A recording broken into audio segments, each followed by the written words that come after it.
You know what it is? It's not a groundhog. It's not a shrew either. It's not a mouse. A pangolin. It's a creature from Madagascar with poison-tipped claws that burrows under the ground.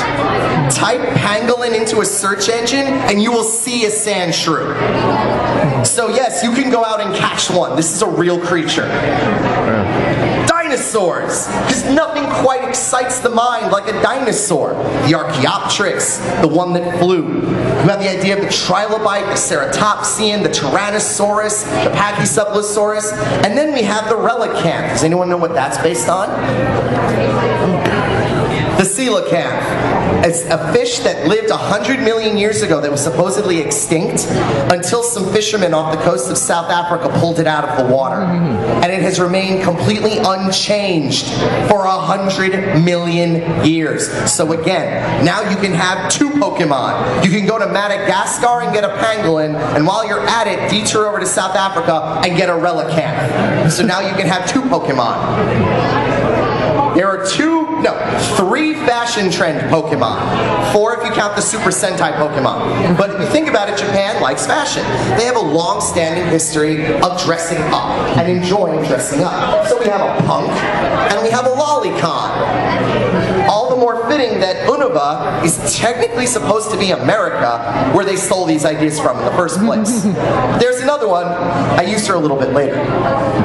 You want more inspirations? Look no further than your own folklore, your own yokai.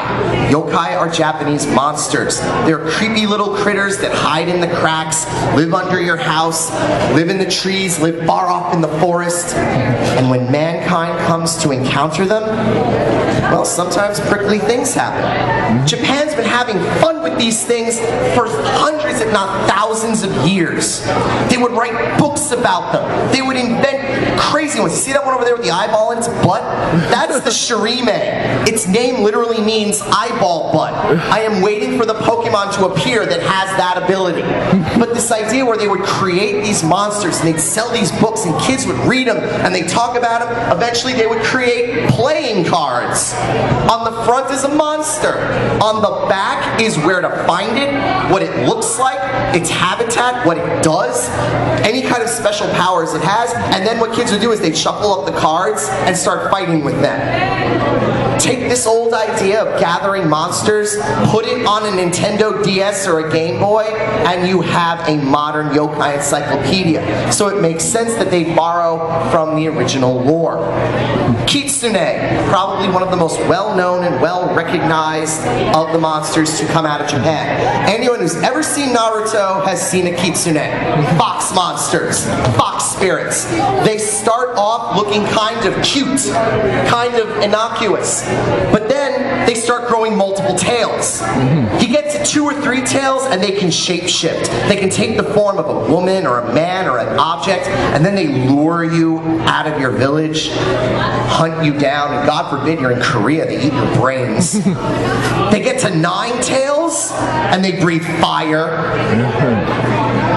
Kitsune are very dangerous because you never know when you're looking at one. But I'm going to tell you a little secret. You ever hear Japanese people say hello on the phone? Say moshi moshi? Moshi moshi means hello when you don't know someone or when they're on the phone, because a shape-shifted monster can't say it. They can only say moshi. So if you encounter someone who looks a bit